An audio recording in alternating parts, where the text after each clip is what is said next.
This is awkward because usually when I have microphones like this, I tend to sing, but I'll try to avoid that.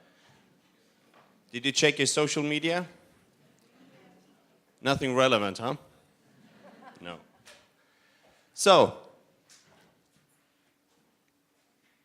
thank you for having me here. I just came from Helsinki, where I attended the Slush conference with 17,000 entrepreneurs and investors and thinkers and all that. And I mean, coming here, it's kind of good because it's a bit slushy here as well. Actually, it's like Swedish winter. I appreciate that. So, things are moving quite fast, aren't they? We don't really know what's happening out there, do we? And I'm going to talk to you about technology and weave in some marketing and branding perspectives into that. But my background is in technology, and although I have a business background also, it's the combination that really interests me. But I just need to understand what kind of audience this is. So just raise your hands.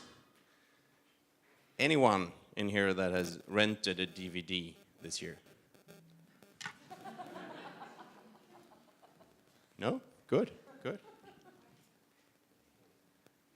Do you still buy books, physical books?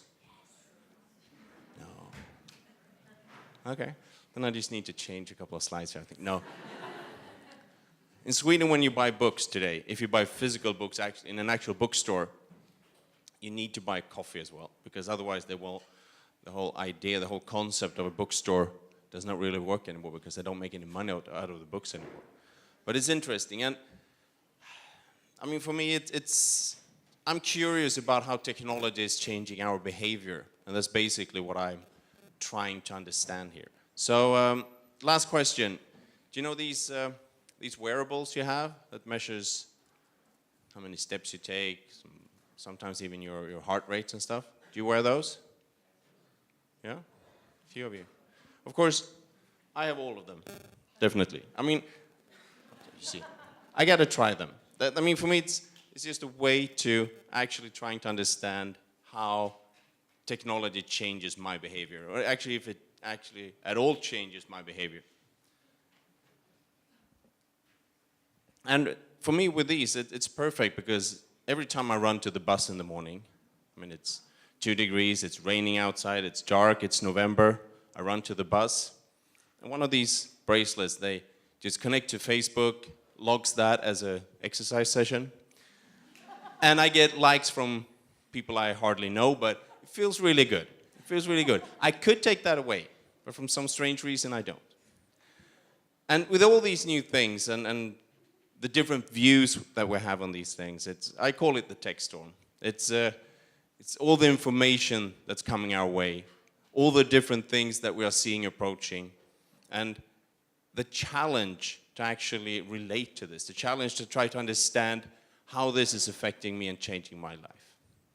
And working with technology and business, of course, I have the opportunity and the luxury to have an excuse for being an early adopter. For my wife, I mean, she's always complaining when I bring home new stuff. Of course, I have all the gadgets that you should try. I mean, the 3D printer that I hardly use, the drone that I don't know what to use it for, actually. But you start seeing things where you actually can use these gadgets now. You have the VR sets, probably try them.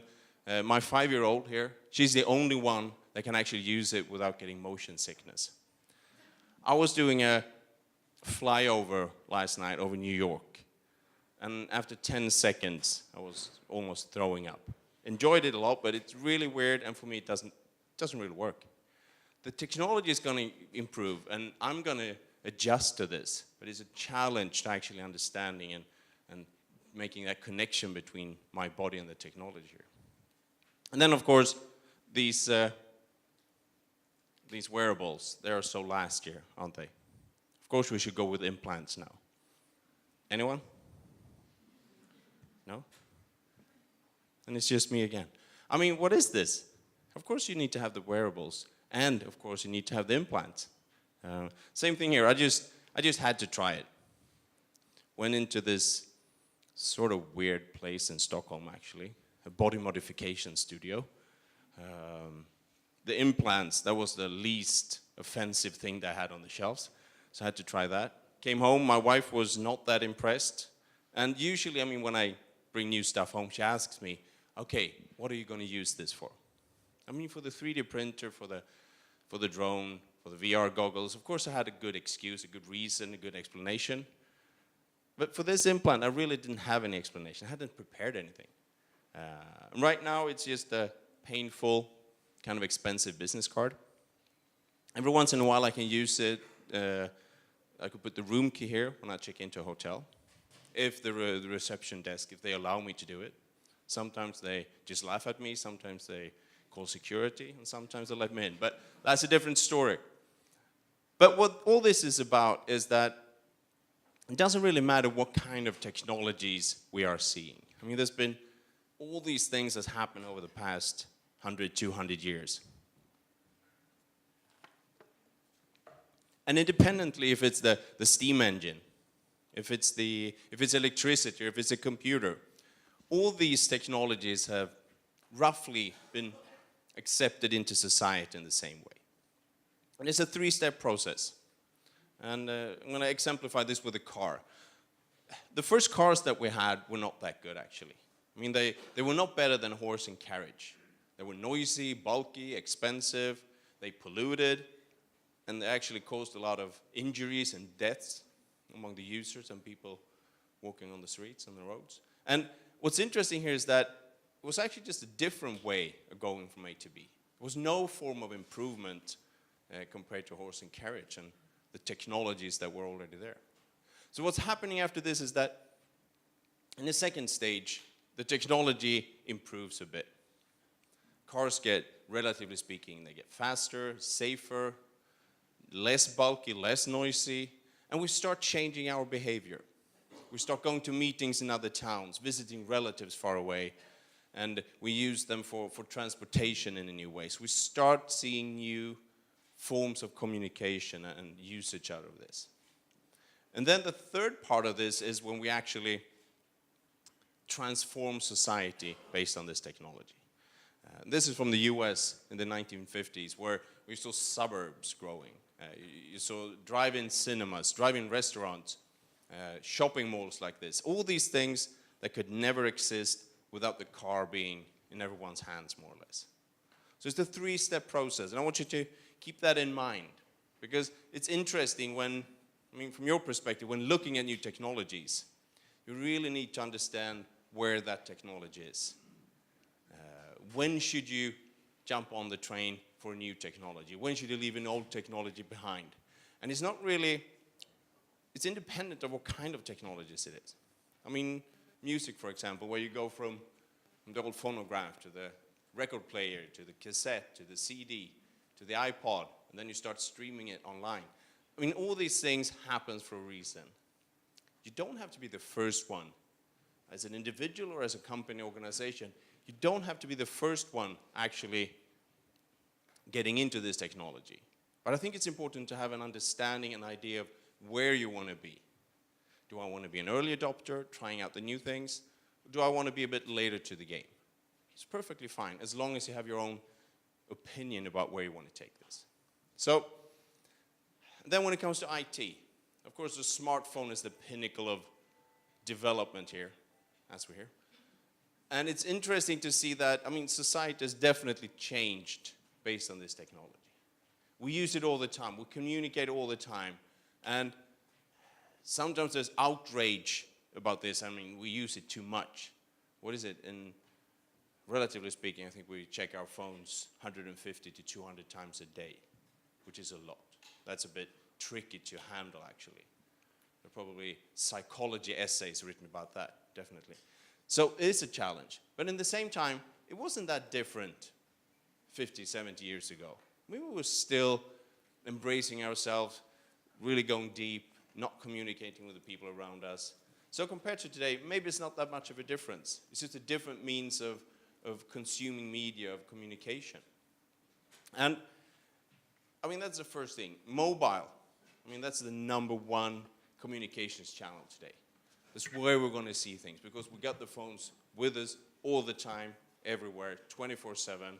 Last thing we take a look at before we go to bed, before we go to sleep, the first thing we check when we wake up. How many check their Facebook feed before you go out of bed in the morning? Hands up. Oh, it's so sad, really. The last thing before you fall asleep. Yeah? Whatever. And I mean, it has actually changed a lot, this how we relate to these technologies. I mean, one thing is, take this. This is 2005, when Pope Benedict was inaugurated in Rome. 8 years later, same place, new Pope, Francis.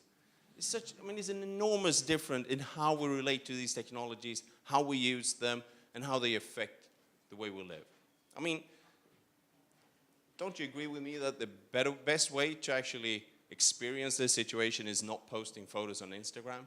It's actually being in the moment with the people around you. But it's so different now.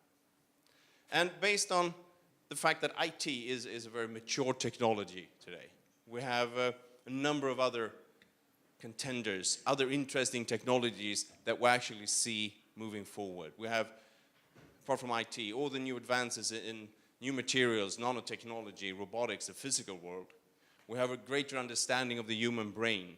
And we also look at genomics, DNA, biotechnology, and all the advances that's happening there. So, I mean, based on my background as an entrepreneur and technology investor for the past 25 years, and also other things that I've been doing lately, because I'm working with early stage investments, you tend to get wind up and caught up in all these boring stuff. You spend all your days in meetings with lawyers and bankers and boards of directors and auditors and all this paperwork. And a couple of years ago, I just felt I need to get away from that. So I cleared my schedule. I started meeting a lot of people, trying to understand where technology is taking us. And it's part of that. I maybe spend half my time today with my early stage investments and the other half in the future, trying to understand technology, doing things like this, other keynotes. I wrote a book that came out earlier this year, in combination with that, and I was part writing a book that came out just a couple of months ago in the US. I'm part of a Washington, D.C.-based think tank, looking at new technologies and where technology is taking us and how that will affect society. So based on these things, I will give you a couple of examples of emerging technologies that I see out in the near and a bit further away in the future. And much of these things are based on the concept of automation. I mean, we've automated factories mid-20th century, taking away all the dirty and the dangerous work. In the past couple of decades, we've also automated everything that is boring, more or less. Repetitive tasks. All these things will be, if they're not already, they will be automated in the near future. And we're seeing that it's a rapid change that is actually going on here. The third part of this, when it comes to automation, is the automation of decision making. First of learning, and then also of decision making. And of learning, I mean, imagine DeepMind, British company that put their machine learning system, their soft artificial intelligence in front of space invaders 2 years ago. Turn off the light, close the door, went home, get back the next morning, and this artificial intelligence was best in the world at this game. Self-taught, no instructions. And earlier this spring you had DeepMind together with Google that beat the world champion in Go, this board game. I don't know how much Go you play on a daily basis, but I mean, it's a board game that's 10,000s of times more complicated than chess. It's a really, really totally different way of working a board. And what's interesting here is that it's a lot based on intuition. And you had this computer, suddenly, one game, one move, went berserk. No one understood what happened. The experts were just puzzled. They had no clue what was actually happening. But what they saw after a couple of moves, because I thought it was a software glitch or a fuse that blew or something, but After a couple of moves, I realized that that weird move was the smartest thing someone or something has ever done in this board game. Meaning that the computer actually started to do things that no human being had ever done before or understood. It's self-taught, a bit intuitive, and learning more and more how to work their way around human behavior. And that, of course, is going to change a lot in how we interact with computers, how we use computers. And from a marketing perspective, of course, we want to see new ways of interacting with your audience. Already today, we start seeing, Facebook has it, Twitter has it, these tweet bots. And this is the Microsoft Tay that they launched earlier this spring. Interesting tweet bot that could actually interact with humans in written language, in English. But after just 18 hours, this tweet bot turned into a homophobic, Nazi-loving kind of tweet bot. So Microsoft took it away immediately, of course. But of course, you have to try and fail and try again. And we know that Microsoft is not that kind of a company. But it's interesting that it's still in its infancy, but things are happening. Voice as well. You get the Amazon Echo, where you can actually order stuff online. You can ask questions. You can have the system search for you, and it's all voice activated in your room, in your house. Works a lot like Siri in your smartphones or Cortana if you have other operating systems, but all voice activated, physically in place in your house. And all these things are really, really getting more and more relevant as we combine the digital and the physical spaces. But more importantly here also is that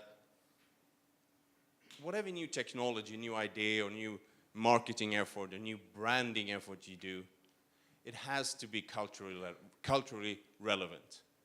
And part of that is also that transparency gets more and more important.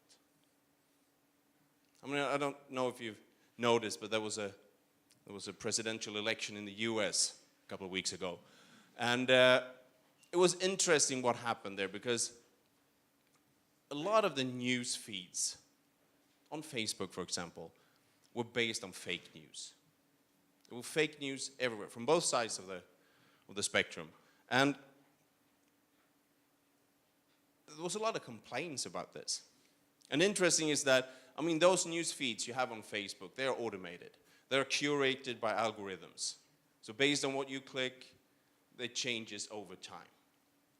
And what's interesting here is that Facebook didn't want to take away those false news, because as Mark Zuckerberg claimed, he said that, our news feed, it does not affect people. People don't change their behavior based on our news feed, which is kind of interesting, because in my news feed, there's a lot of advertising, meaning that the advertising on Facebook, according to Mark Zuckerberg in that statement, doesn't work at all. I don't think that was actually what he meant, but it's interesting as a fact that when it comes to transparency and when it comes to the culture interaction and the honesty from a company, it's kind of weird that Facebook does not take a stand more publicly and more stronger than they actually do, because based on the reach and the impact Facebook has, there could be a lot of things that they could do to create a more humane environment online, I think. And another thing here is, and we also see it out on Facebook and on the other social medias, is that, it's the users that create the content. And that's kind of interesting, because we see that more and more online, wherever we are. Instagram, Snapchat, all these things are more or less 100% user created. So for a marketing effort from a company is that you should, of course, create content. You should co-create content with your users, and of course, you should curate the user-generated content. It's a three-way process there. And although this is mostly digital that we talk today, I just want a short detour into the physical world, because that is affecting us. And it's also a way for me to make you think a bit about where we're heading when it comes to technology here. I mean, robots been around for a long time, more than 100 years in popular culture. I actually think that the first robot movie was Polish, wasn't it? Anyone? No, seriously, I think it was. Isn't robot originally a Polish word? Just say yes. Just agree with me. Anything I say, just agree with me. It helps me a lot, okay? No. But what's interesting is that robots, they get more and more advanced. And we've got industrial robots now that can perform tasks that we couldn't believe just 10, 20 years ago. And we got robots that can actually walk like a human.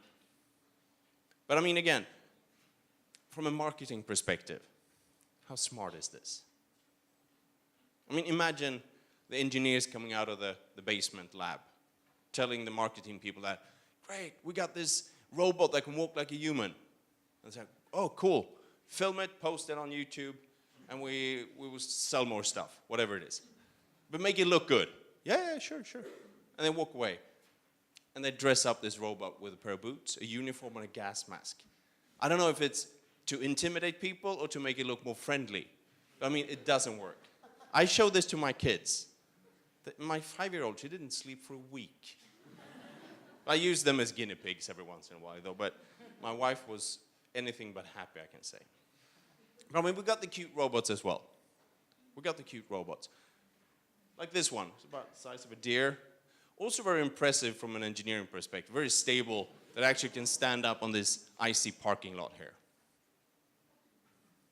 And this is where this is the part of my keynote where I actually take a measurement of your empathy. I did this for bankers and lawyers. There was not a reaction. I did it for nurses a couple of weeks ago, and they were slightly more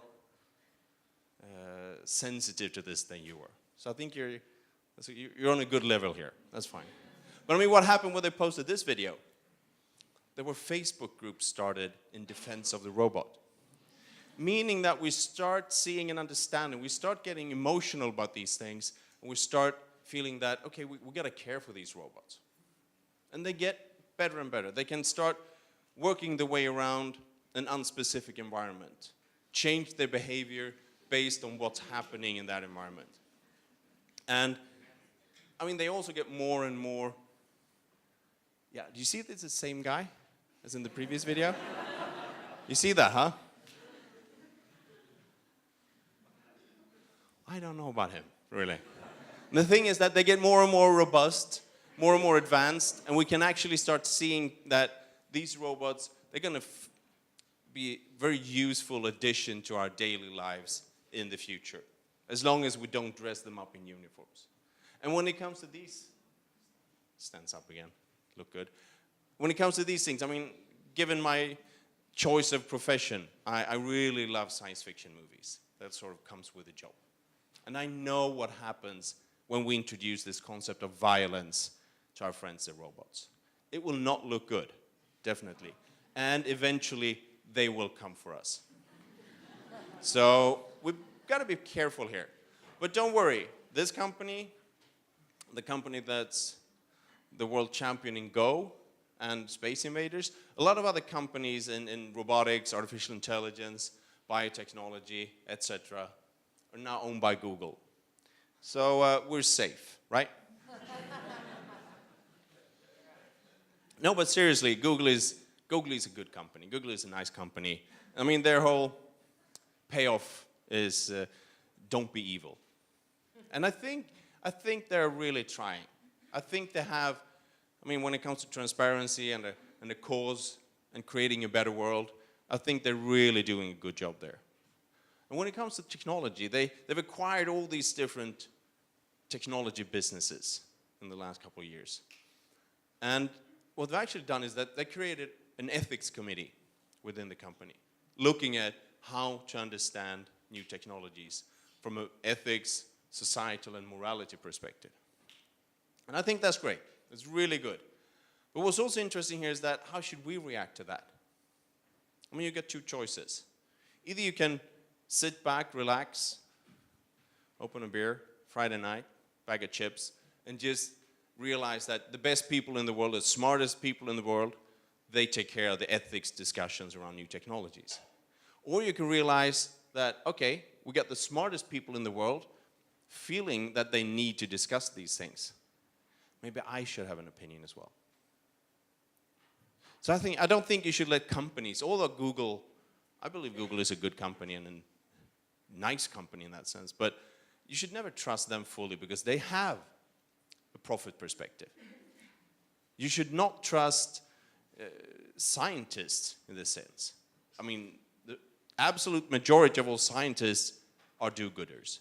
But they have their perspective. They want to get published. They're curious about something and sometimes don't always think about the long-term consequences of our technology. And I mean, by all means, you should never trust politicians, okay? Because, I mean, what they have, in Sweden, we have 4 years between elections. And that's a maximum time perspective for any politicians. That's 4 years. In Sweden, we're down to 2 years because we're right in between elections now. So don't trust corporations in that sense. Don't trust politicians. Don't trust the researchers. Form your own opinion about where you want technology to take you, how you want to face technology, when you want to apply technologies in your life, in your companies, whatever you do. And I think it's a necessity where we are today that we need to relate to technology in this way. Because there's so many things happening. And there are so many ways in the future that technology can actually take us in ways that we might not want. So be a bit curious and try to understand what technology is taking us. So mixing the digital and the physical world, of course we get virtual reality. How many of you have tried VR goggles? Hands up. Yeah. Did you try the roller coaster? Yeah, it's tricky, isn't it? It's so hard. I mean, as far as I know, there's nothing wrong with this guy. But it's so difficult because the technology, as of now, is still quite robust and buggy. It's not really working that well based on what we need as humans to actually get our senses around this and understand what is happening, because it is a great challenge. So we will probably in the not so distant future be more used to this, as well as the technology will be more applied to our senses. But in the meantime, this is a novelty and it's coming, but it's a bit ahead of us. I mean, even more interesting, I think, back in Sweden, all startups are either artificial intelligence suddenly in their business idea or virtual reality, because that's the talk of the day. I think that augmented reality is even more interesting, where we superimpose graphics and images and text on the surfaces around us. Where we in the quite near future will get rid of most of the screens around us. Either have them in glasses, contact lenses, or what do I know, implants eventually. It's a totally different way of interacting with computer power around us, actually. And of course, we take all these things, advanced electronics, AI, we take the sensors, the robotics, virtual reality, augmented reality, put wheels on it, and we get an autonomous car, of course. And I mean, you've heard all about this as well, how this is going to change the car industry, transportation, all these things. But I think when I look at a new technology, there are a few things you see 1, 2, 3, maybe 4 steps away from the obvious. And one such thing was earlier this year, just before the summer, an investment bank that looked at autonomous driving, autonomous vehicles, and looking at different industries they were going to affect. And they saw an increase between $150 and $250 billion per year in increased revenues for alcohol consumption in general. Because we don't need anyone driving the car back home from the club, from the bar. Meaning that 4 people, instead of 3 drinking, all 4 could drink. Meaning that we could get 150 to 250 billion US dollars extra in revenues for that industry. That's quite a lot of money. And what's interesting here is that that's a couple of steps away from the obvious. There's a couple of steps away from the car industry, the taxi industry, the insurance industry that actually insures the drivers. And that's what's happening when we start getting acquainted with a new technology and start seeing the consequences further away from it. And of course, from a marketing perspective, from a media perspective, these environments are really interesting. This is going to be a new hub where we interact and consume media in new ways, definitely. So what happens to different occupations based on this? Well, in journalism, you have computers analyzing information, gathering information, writing articles, and publishing them online without any human interaction. And then we have other softwares that read that information, analyzes it, and uses it for trading on the stock market. No human interaction. We got systems that are better than human doctors in actually understanding medical conditions, analyzing different kinds of cancers, for example. A lot better than human doctors, because they can go through all old cases. They can go through hundreds of thousands of x-rays and see the patterns in that, and read all the latest research in a specific field. So there are huge changes in the labor market coming out of this. A lot of occupations that will disappear. But we've also got a lot of new occupations coming up. I'm not saying it's these, but some of them might be interesting for someone. But independently of what kind of occupations we see in the future, because that's a tricky question to answer, there are a few traits that are really relevant for any individual, any corporation that are interested in making it in the future. And it's basically three things. The first one is social interaction. It's really important, and we're going to value that a lot more in the future. The second one is empathy, of course. Same thing there. Empathy, understanding someone else's feelings and reactions to a certain situation. Also really valuable and necessary when we get computers and software and robots doing a lot more of human interaction in the future. And the last part of this is, of course, creativity. We're seeing now that computer software can write articles, can write novels, can write music, can paint. But we're going to value human creativity a lot more in the future. So, of course, when it comes to marketing, these things have always been essential. But they're going to be even more essential in the future. How you create things that feel solid, that feel relevant and real, and also when it comes to the social interaction and then the empathy, we see more and more that marketing is a catalyst for conversation. And it's also that branding is rapidly becoming a two-way conversation boost. This is what people want. We want to interact, engage with our brands, with the brands we like, to understand more. I mean, transparency, as I said before, these things are so relevant going forward. So if we continue, I'm just going to give you a couple of ideas around a couple of other technologies, just to see if they can fuel your curiosity and your creativity a bit. Don't know if you recognize this, but this is from The Matrix, a great movie that came out 15 years ago. If you haven't seen it, it's a movie about us living in a computer simulation. And we learn new things by hooking up to a central computer and downloading information and knowledge. It took place 100 or 200 years into the future. But already today, we can do this. Some genetic manipulation of a brain, of a rat's brain, fiber optics, and we can implant false memories into the rat's brain.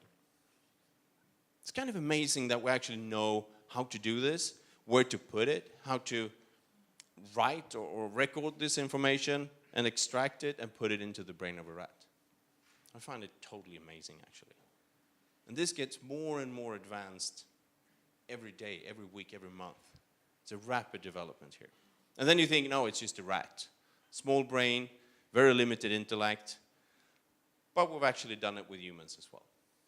This is a research project that came out just a couple of months ago, where they took fighter pilots, put them in a flight simulator, recorded their brain activity when they were flying in the simulator.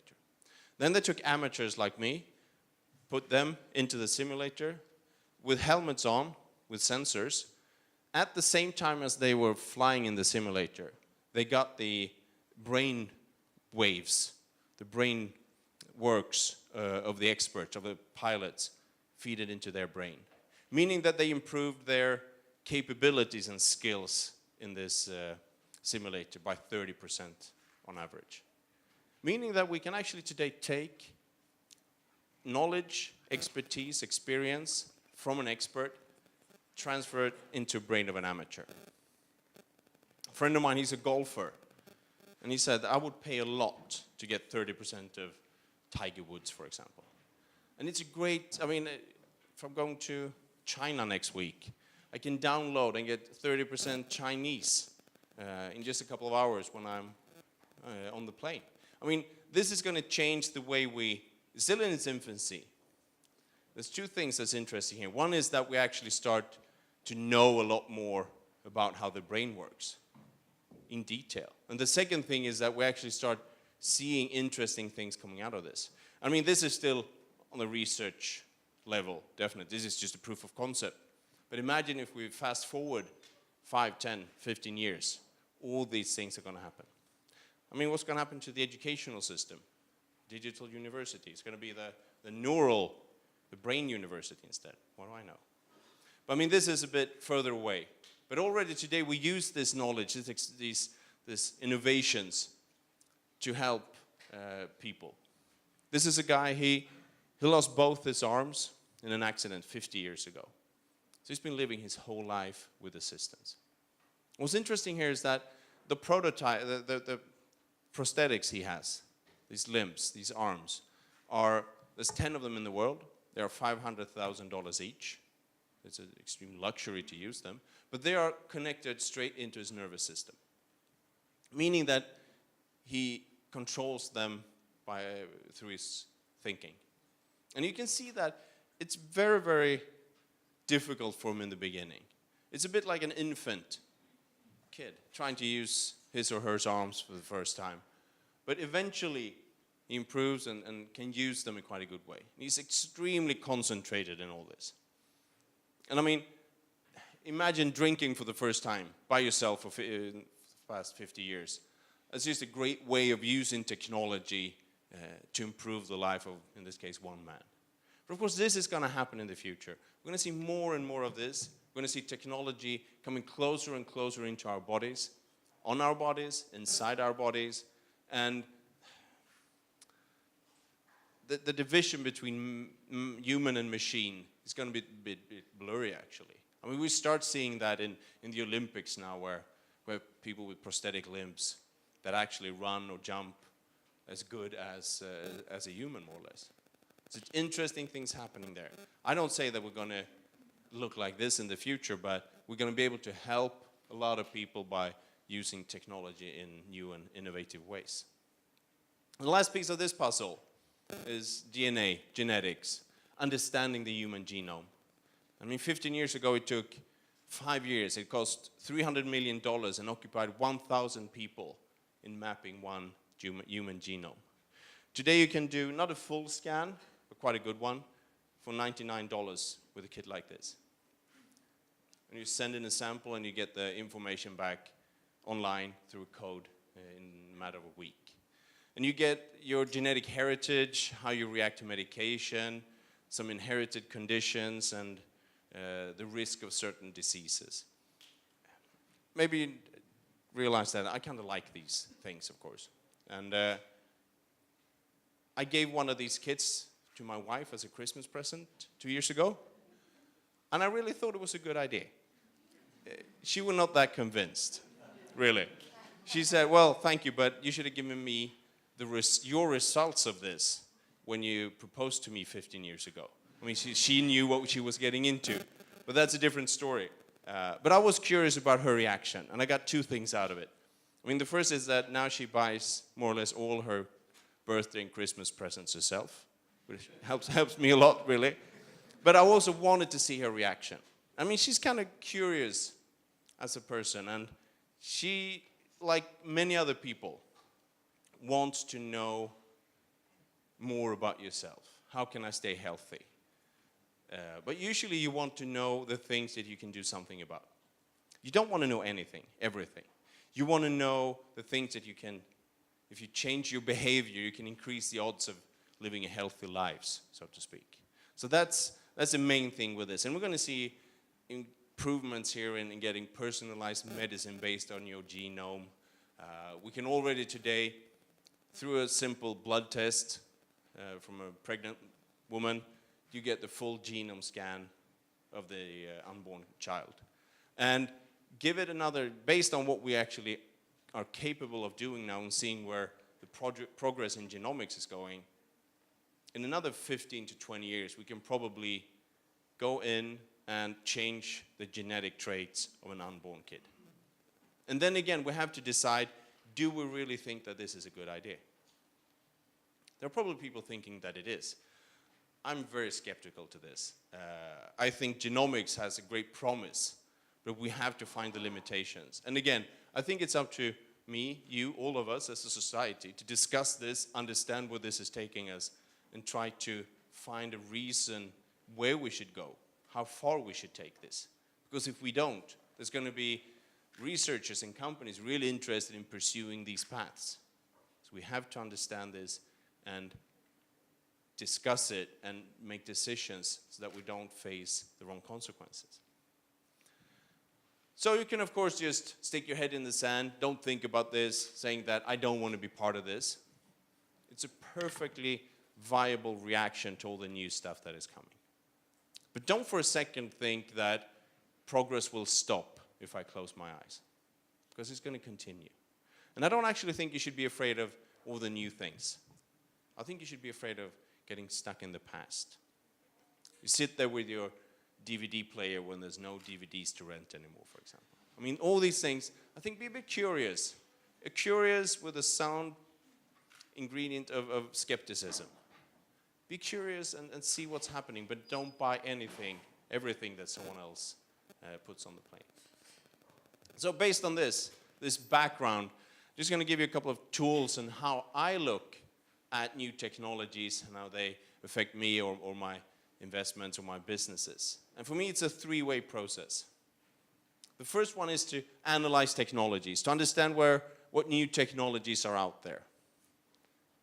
Being a bit curious when you talk to people, read the newspaper, watch TV, go to the movies, and try to find the patterns here. I mean, most importantly, you should try to see the time perspective of it. When will this happen? Is it this year? Is it in 10 years? I mean, your reaction should, of course, be different depending on the time perspective here. And just to give you one example, this is a friend of mine, Martin. He came to me 10 years ago with a great idea as an entrepreneur. He loves music. I love music. At the time, I was working for a large venture capital companies who had a lot of money to invest in new technology startups. And he showed me this idea of how you could consume music in a new way. Because I don't know if you remember, but this was when we had all the BitTorrent sites, where the Pirate Bay, we had Napster, Kazaa, all these different ways of pirating music. So the industry was bleeding. It was a sort of an interesting concept he and his colleague had, and there were about 10 people sitting in a small apartment in Stockholm coding away on this new idea. And we looked at it, we discussed it, me and the partners of this venture capital company, and thought it was intriguing, but we eventually passed on the idea, on the opportunity to invest. We said no. Don't know if you're familiar with, there's a Swedish company called Spotify, and this is the company I'm talking about. So, and this is not my proudest moment as an investor saying no to that one, of course. Spotify is now valued at $8 billion. No hard feeling between me and Martin. We still have lunch every once in a while. No hard feeling from his side, obviously. And I don't want to be negative or anything, but just a small piece of this would have been enough for me. I would have come here anyway, but in my own private jet. But what's interesting here is that what they saw 10 years ago was that we would start using mobile phones, smartphones for listening to music. We would store music in the cloud. We would have all these fast networks that we could use streaming music and not downloading music anymore.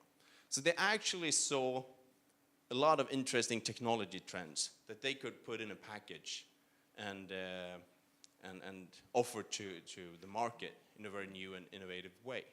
So these things, because it's really hard to get the correct timing of a new technology. But Spotify really managed to do that.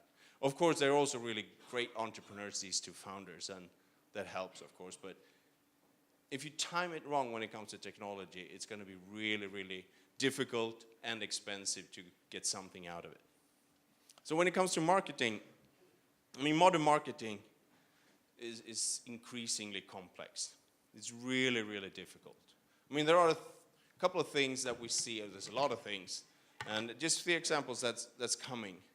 Customer insights, how we learn more and more about the customer, the user, through big data analytics, through gathering information, like Spotify, for example, is doing when they give you new, they introduce new music to you based on your listening habits, for example.